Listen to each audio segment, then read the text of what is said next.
I'm bringing you now a story called The Inspiration of Mr. Bud.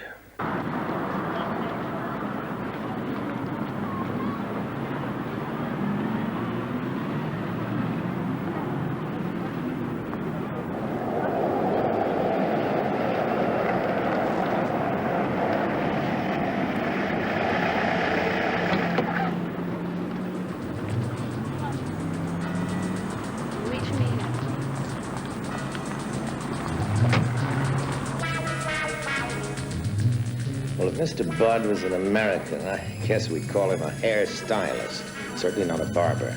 Being English, he's a hairdresser, or as they call themselves in the trade, a crimper. And there he is, in his smart velvet suit with the Princess Brunelli. I'm sure I don't need to tell you, Mr. Bud is a very grand crimper indeed.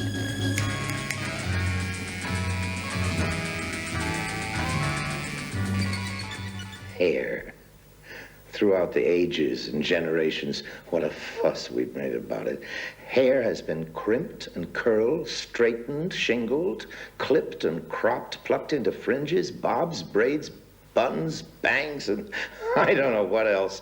Ask Mr. Bud. His clients who pay through the nose for his artistic attentions are convinced that he's the master of the most occult mysteries. Mysteries perfected many years ago in the back room of a humble little barber shop in Richmond, near London.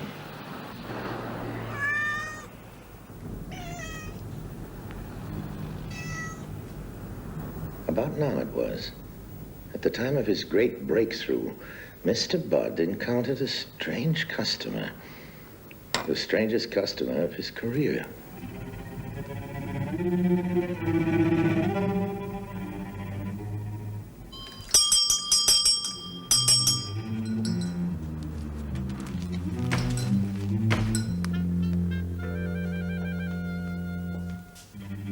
Prepared to die? What? Are you prepared to dye my hair? Oh, I see. Is that all you've got to say? Oh, I mean, yes. I mean, I'd be pleased to. When you quit staring, perhaps. I'm sorry, sir. What's the matter with you? Haven't you seen a man without a tie before? Forgive me, sir. Let me take your coat. I'll keep it on. Oh, then, please, take the chair.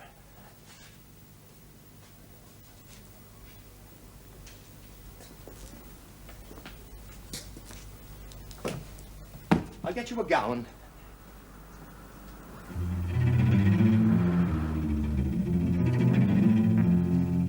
Here we are. There. To keep the collar dry, sir, and free from hair. We don't want you soaking wet, covered with clippings, do we? No! Not so tight. Excuse me, sir. Is that better? Oh, I'm sorry, sir. Well, now, what did you have in mind? What sort of colour? I suppose you wonder why I want it dyed. No, sir, not really. I can... My ex-wife didn't like it. Oh. She considered it far too bright. Huh? Vulgar, ostentatious, and bright. Ha! Ha! Ha! What do you think of that, eh? Well, sir, there's no accounting for tastes, especially where ladies are concerned. It's all one can do to understand their hair, let alone what goes on underneath it. To me, red is the greatest colour. The colour of the rose, the colour of the sunset.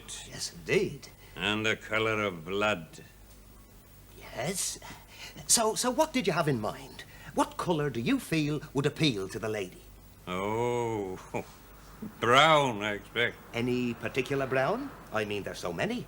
There's ash brown, golden brown, medium, light, dark. Something mousy, something that would pass in a crowd. Mousy?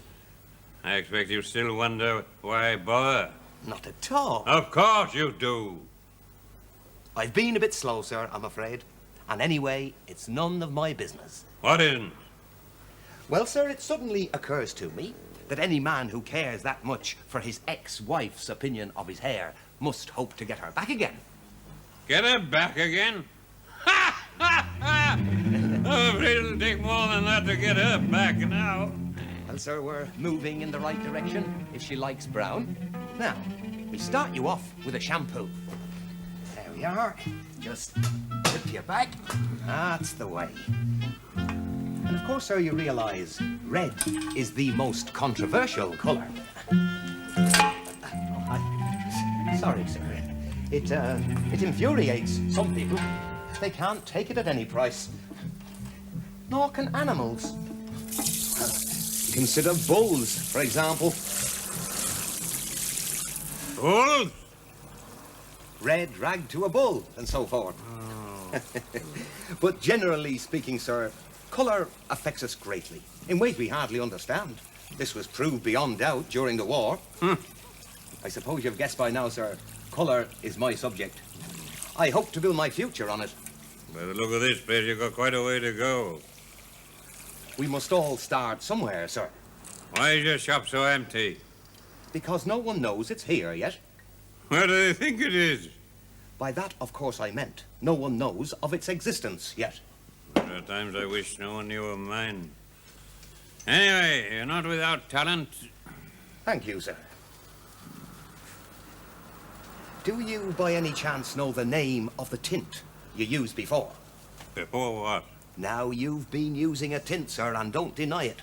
And you'll have to tell me, because certain dyes simply don't mix with others. That is, of course, unless you're willing to risk total baldness tomorrow.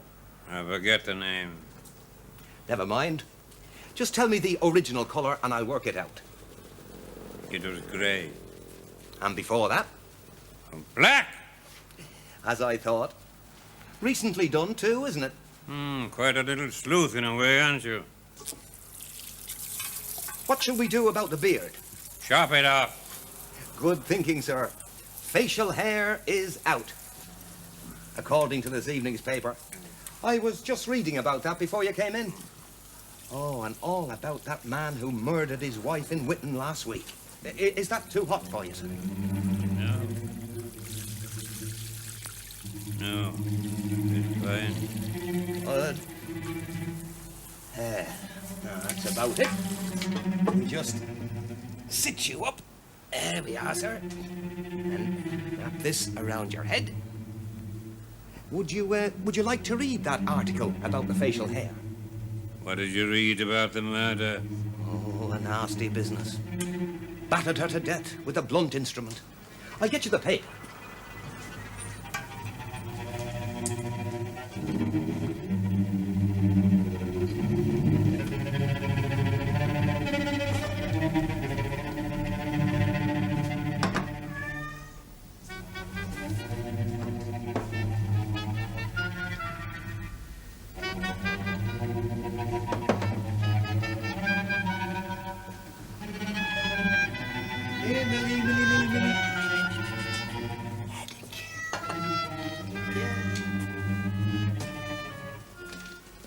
Here we are.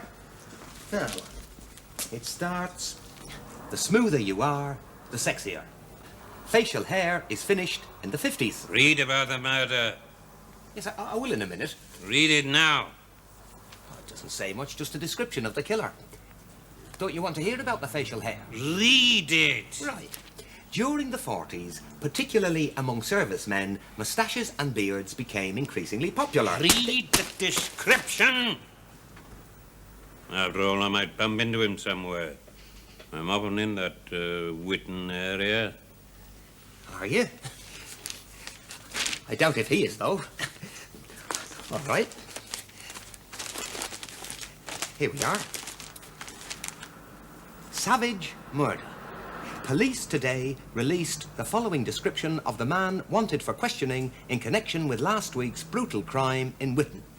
The man, who is considered extremely dangerous, is 5'10" tall, powerfully built, with a high-pitched laugh. I bet he's not laughing much now. He is thought to be scruffily dressed and is probably carrying a large hatbox.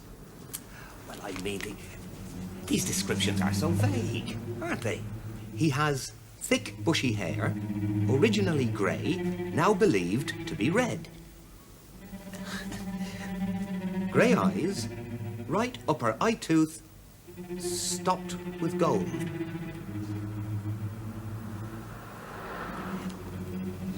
Gold. Anyway, he's in his 50s and has a decisive manner. That's about it.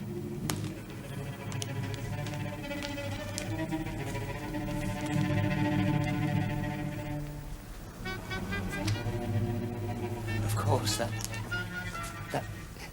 that description could fit hundreds of people, couldn't it? Could it? Of course it could. Why, only last week I had dozens of lads in here with thick red hair. The country is absolutely full of them. Don't you agree?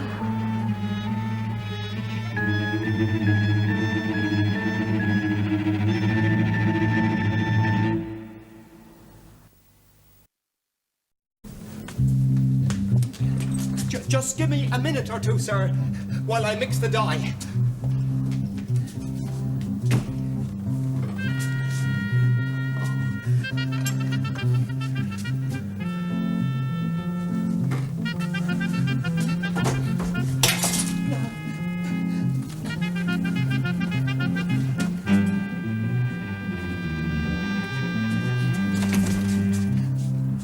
I won't keep you a moment, sir.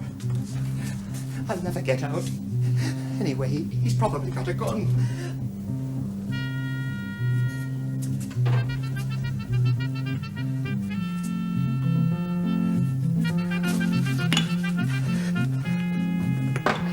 Suppose I only half blind him.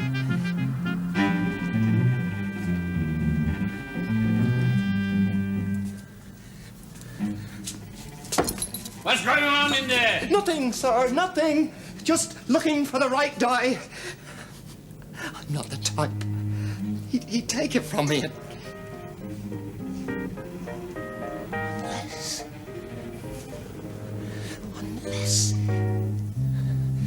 Why not? Have you found it yet? I think so, sir. There we are, sir. A nice pale brown. It'll pass in the crowd anywhere. You'll be indistinguishable from the mob with that. You notice I dyed the eyebrows too, sir. As I said before, you're not without talent. Thank you, sir. Are you a married man? Me, sir? Oh, no, sir. I never found the time for marriage. It's all right for some. It's all right for me in the beginning. Especially the courting. The table near the band, sate with flowers, a diamond is forever, and all that. I was a soldier then. But since then, things haven't been so good. No? Something went wrong with our relationship. Oh, dear. Yeah. She started going off with other men. I tried to stop her, of course. You regret this, I said. Ha! She said. You couldn't make anybody regret anything. You bore me to death. But she came back. Always. Ruder than ever. About your hair? Yes. And my mushrooms. Mushrooms? I bought some. For the garden. Decoration. Stone mushrooms. She didn't like them. No. No. She laughed at them. Said they were out of place and ugly, like me. Oh, dear, oh, dear. I think we're ready for the lather now, sir.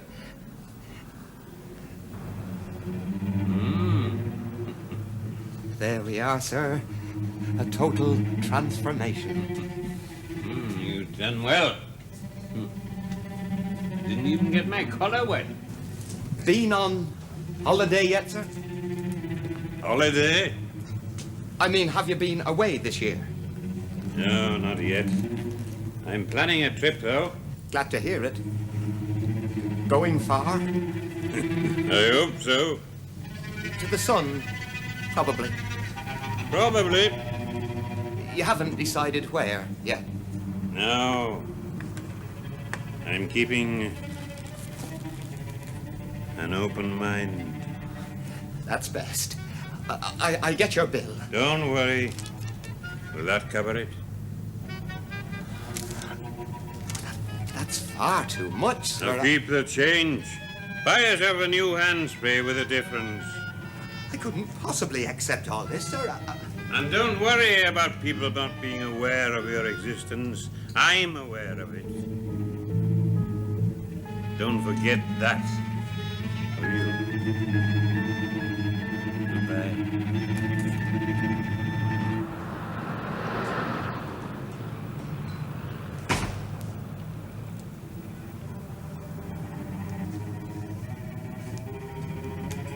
Oh dear. I was rather getting to like him.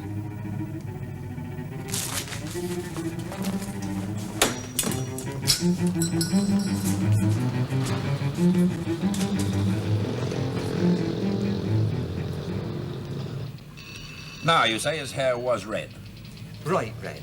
The beard, too, and the eyebrows. but you dyed them at his request. Oh, I could never have done it without. Quite unethical, that'd be. Quite. And the colour at the present time? At the present time, a light beige as to the hair and the eyebrows. And the beard? We decided to shave off the beard. Now, you could swear to the gold tooth Oh, yes. and the hat box? Yes. Do you happen to know what was likely to be in the hat box? Possibly the murder weapon. Oh, A small stone mushroom, we believe. A garden ornament. I thought perhaps it might be, He didn't cut her head off, if that's what you thought. I'm glad. Well, your prompt action in coming here was helpful, but it won't be easy to find him. You mean because I changed his appearance? By the time this new description is circulated, he could be anywhere. Abroad, perhaps? Very likely. We shall alert Interpol, of course, so we'll hope for a stroke of luck. Inspector, Yes? there's something I haven't told you about. Important? It might be. Of course, it may not work. Then I'd look a fool. You'd better tell me, Mr. Budd. All right. It was like this. There I was, as you can imagine, in a real quandary, a total dilemma, all alone with this dangerous man bellowing from the next room. I thought of all sorts of things, valiant deeds, you know, all quite impossible, of course. Then suddenly I had this inspiration.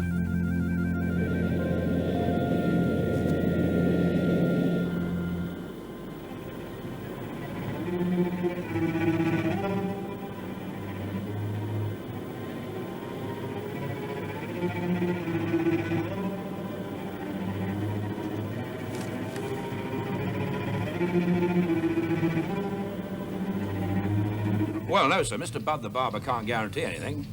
Oh, we can't expect him to, can we? But if it does come off...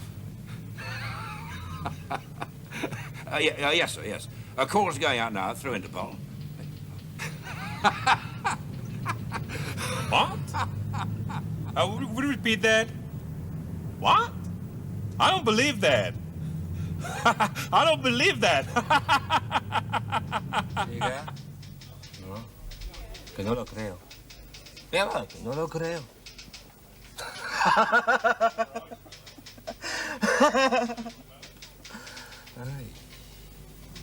Nein, nein, das ist überhaupt nicht möglich.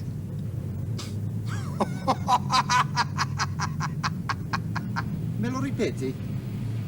No, non lo credo. Ma è un scherzo inglese, no?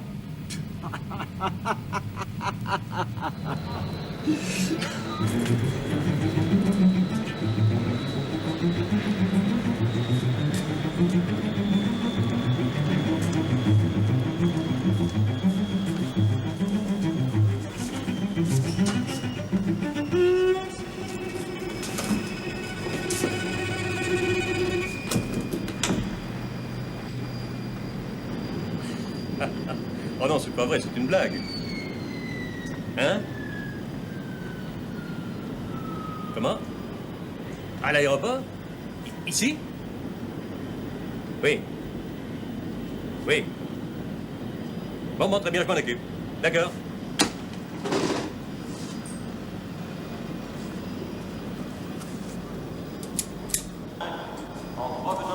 Pardon, madame, excusez-moi, excusez-moi.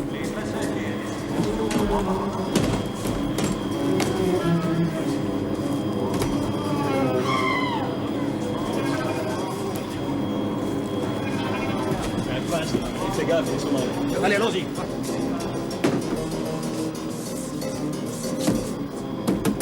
Ouvrez. Ouvrez la porte. Open the door. Who's there? Police, open the door. I've had an accident. You understand? I give you 3 counts. 1, 2, 3. And we shoot. 1. I've been washing my hair. What's the trouble? Give me your glasses. No. The glasses. I can't see without them. They're focus, you know.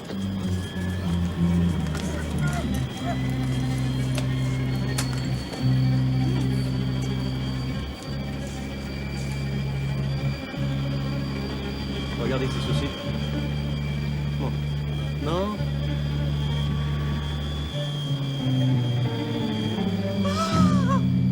Green, my God. He's bright green.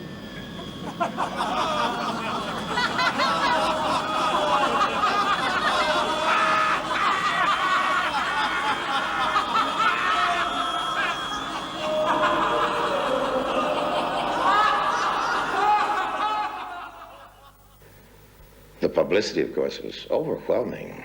Newspapers, magazines, interviews, TV talk shows. There was even a whole documentary movie in glorious color on the world's most celebrated crimper. But his real triumph was and still is, I think, the behavior of his customers. The very instant any one of them gets just a trifle bored with life, she visits Mr. Budd.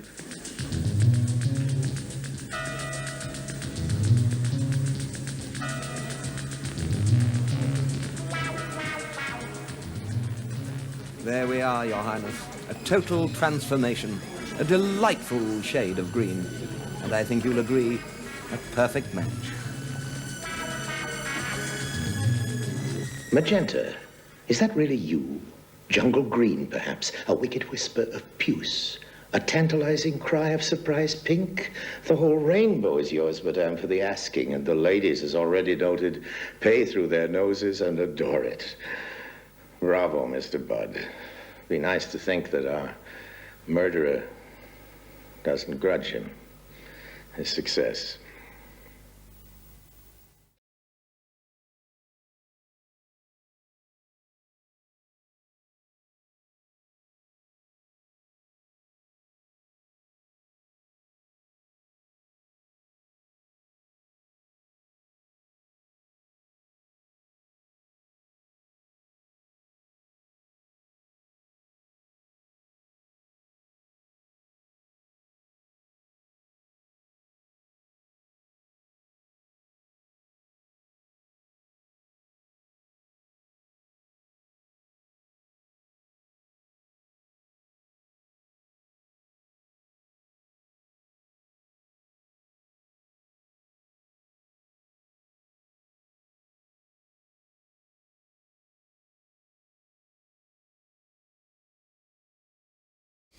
I'm bringing you now a story called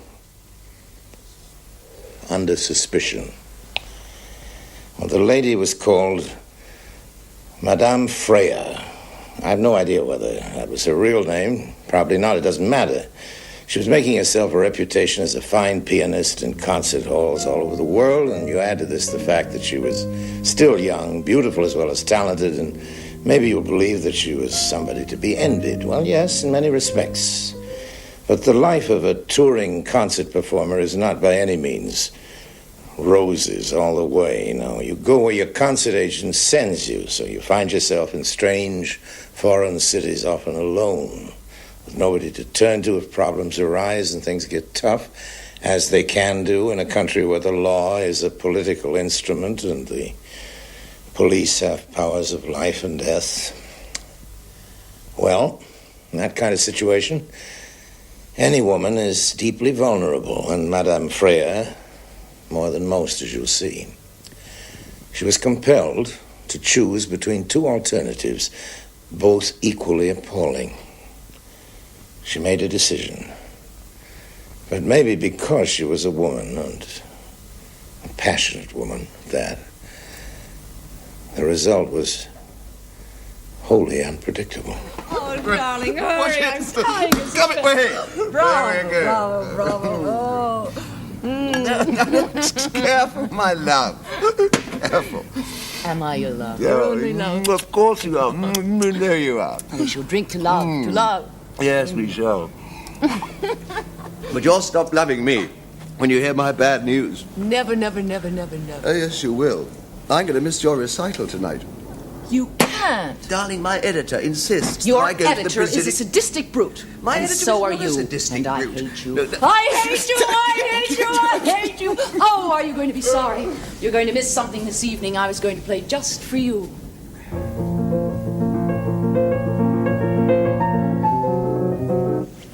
Darling, do you think for a second that if I could possibly get out I of know this... you love me. You fill my house with flowers. You bring me vintage champagne. Simone, I'm so happy to see you in your own country at last. Yes, it's such a bad time. Oh, don't think about politics, darling. All I can think about is I'm leaving tomorrow, and I don't know when I'll see you again. Tonight. Tonight? Mm-hmm. At 11 o'clock. And just for 5 minutes. I adore you. Oh, but darling, it's so late. Darling, will you do something for me? Anything. Well, an article I've written for a friend of mine in Caracas is overdue. Now, if I bring it with me tonight, will you take it with you tomorrow? You are going to Caracas, aren't you? On the noon plane, of course, I'll take it, darling. But you must leave. I'm expecting my hairdresser, business manager, makeup...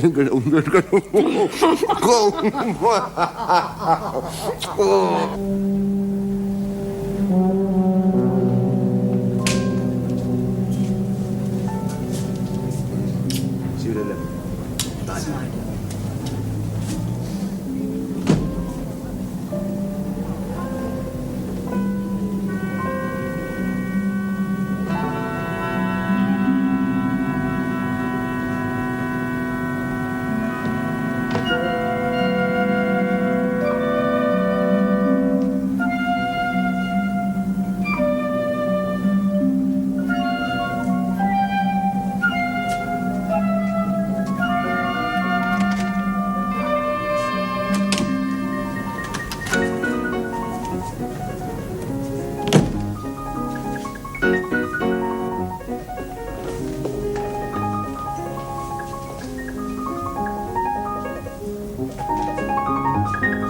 You are a half hour late.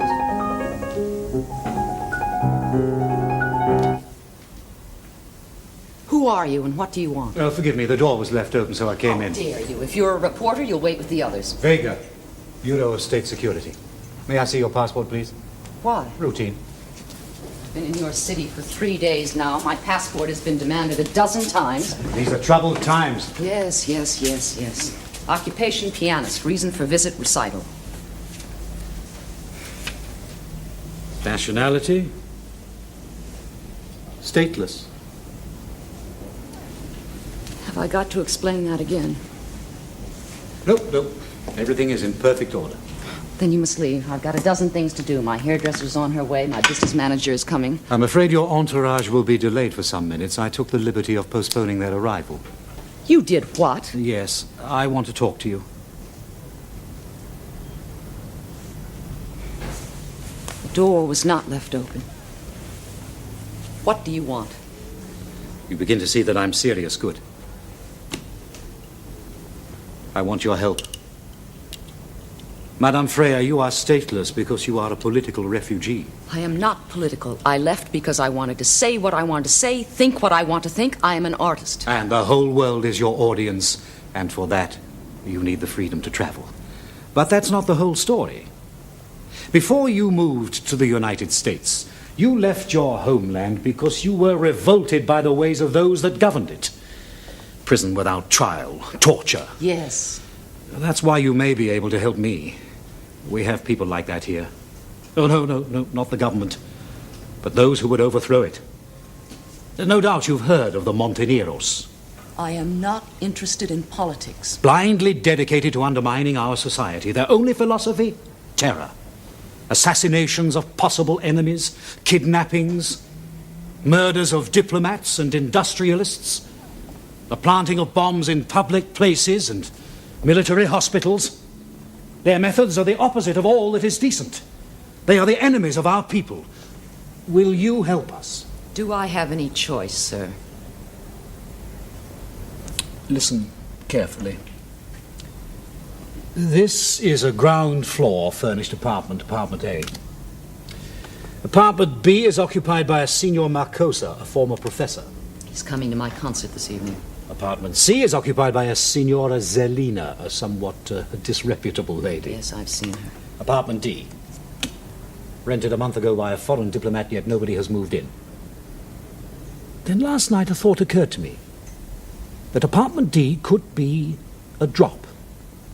A post office, a rendezvous for the Monteneros. Do you have any evidence for that? There is a man. I believe he is the brain behind them. He has been visiting this building for weeks to visit Signor Marcosa. But there's one problem. Now then, we have placed Apartment B under surveillance. Bugged it. Distasteful but necessary. We have hours and hours of their conversations recorded on tape, but nothing all perfectly harmless. Unless, of course, our man visits Apartment D first and then goes on to Apartment B as cover. Today I have arranged for some apparently vital information to be leaked. Our man would want to pass it on at once. There's no time for the setting up of cameras and tape recorders. I shall use you. Use me? Come.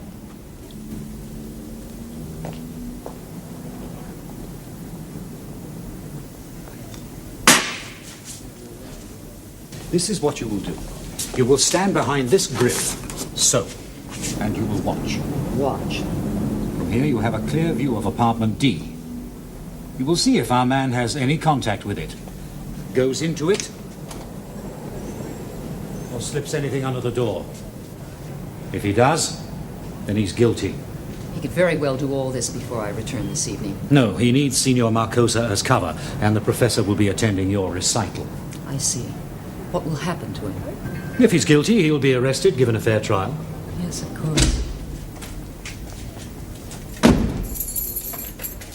Madam Freya! Do forgive me interrupting. I just wanted to tell you how much I've enjoyed listening to you practice. Thank you. Of course, I'm not really a music lover, but you've given me such real pleasure, and I know I shall always remember... Thank you. Thank you, dear.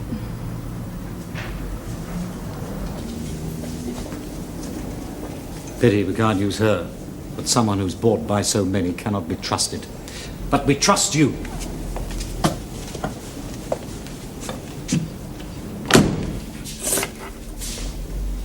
How can you be so sure that I can be trusted? Oh, but I can. Now, we don't want to warn him off. We'll be waiting outside. But we must know instantly whether he's entered Apartment B or Apartment D. So we need a signal. A signal? Yes. And for that, we shall use your special talents. Come over here, please. Sit down. And now, for Apartment B or anywhere else but D, play me something that suggests innocence.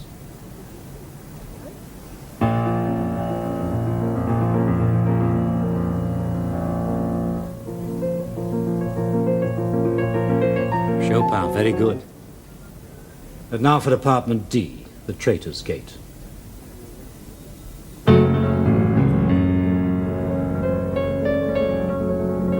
Beethoven, very good. Totally appropriate. My compliments. By the way, so you'll recognize our man. Simone? Oh, surely you can't suspect Simone. Simone Degamo. Oh, but you're making a dreadful mistake. Of course Simone will come here tonight to see me. As he came this afternoon. The whole point, Madame Freya, is this. By what route, via what apartment, if any, will he come? You've only been here for a few days. Why has he been visiting this building regularly for weeks? To see Professor Marcosa. You said so yourself. Perhaps. Simone is a man of honor. He would not betray his country. Yes, he would, for a cause. And that is why he must be... He must be what? He must be captured. He must be interrogated. He must be tortured. He must be what? I know your methods and I know your kinds of decency. You're a liar. You've been lying to me since you came here this afternoon. I have a job to do. I'm a realist. You may, of course, be establishing the innocence of your friend. I know you don't believe that. Spy on Simone, it's obscene. I will not do it.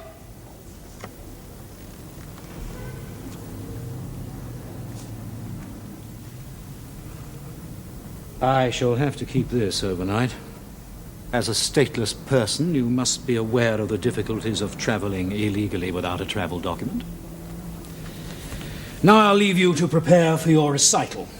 You think I'll be capable of playing after this? Oh, I know you will. Just as you'll do everything I tell you to do. Because you're desperately anxious to be aboard that plane to Caracas tomorrow. My detention here could be very prolonged. Very painful. To you and to your hands. One man, however charming, is not worth taking such a risk for. I'm sure you'll play brilliantly tonight.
I'm looking for Simone de Garmo, please. Oh, one moment. May I tell him who's calling? Madame Freya. One moment.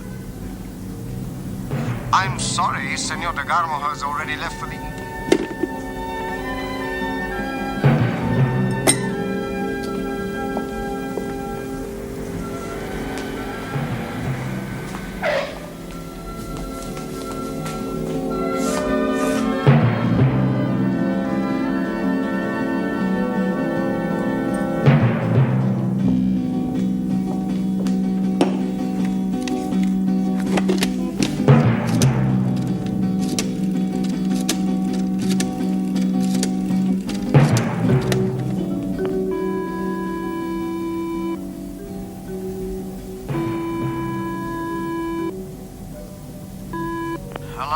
Oh, Simone, darling. Hello? Simone? Hello? Simone? Who is this? Is this 659051? This is 316907.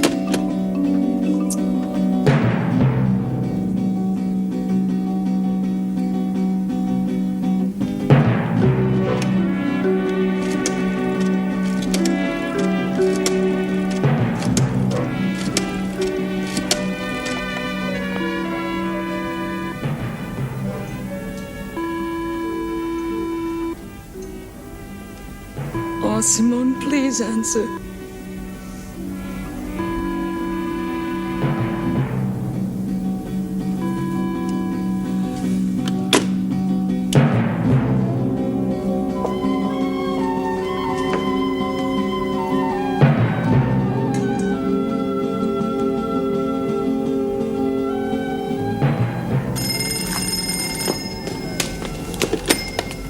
Oh, Simone, darling, I've been trying to reach you. Vega speaking. I'm calling to tell you there may possibly be some delay in returning your passport. Naturally, I hope you'll...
Here I am, just as I promised.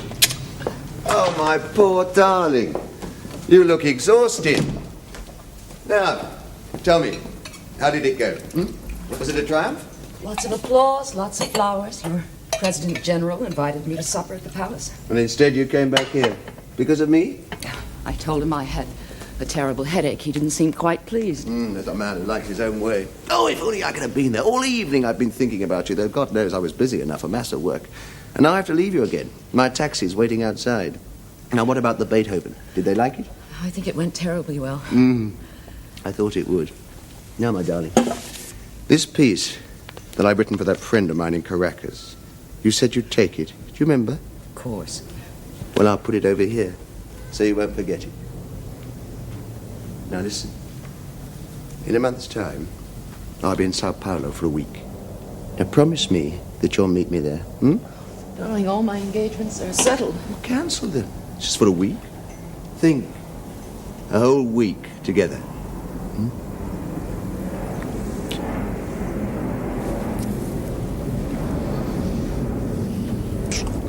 Oh, Simone. I've never been with anybody since I met you. I thought we would be together always. Oh, you know how difficult it is, don't you? Impossible. Darling, I'm sorry. I really do have a terrible headache. You must go. In Sao Paulo?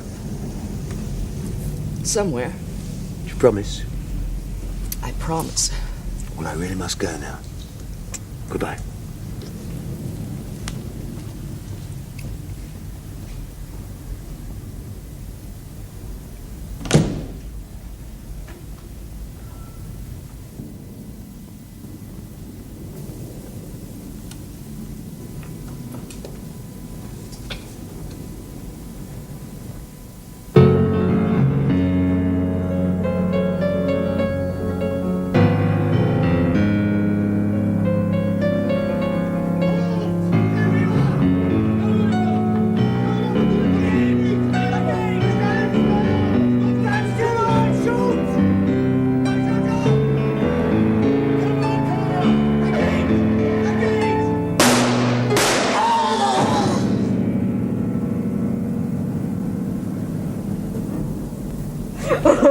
Fool! You played the Beethoven. Apartment D was empty. Understand? Nothing. We searched every inch of it. And I've shown my hand for nothing. Worse! They won't come within 100 miles of here now. My one lead, possible lead, now a dead end, a question mark. Nothing in the apartment, not a thing on the body. Oh, God. Naturally, what did you expect? You make a mistake and a man loses his life. I made no mistake. Lying won't help you. We know he was never there. I know he didn't betray his country. He betrayed me. He said he loved me, but he lied. He didn't come from apartment D. He came from apartment C. He came to me from that crime.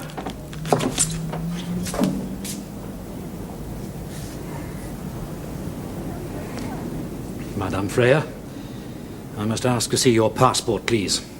You already have my passport. You must be mistaken. May I see your passport?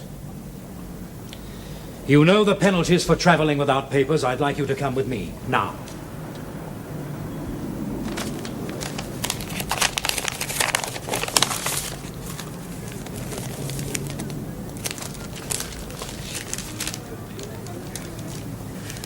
My instinct was correct.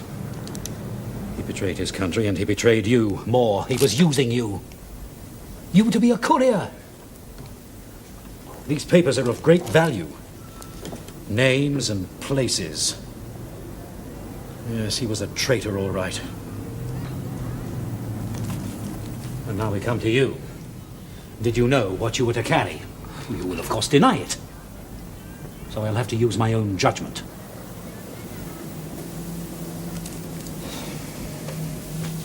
Allow me to wish you a safe and pleasant journey to your next engagement.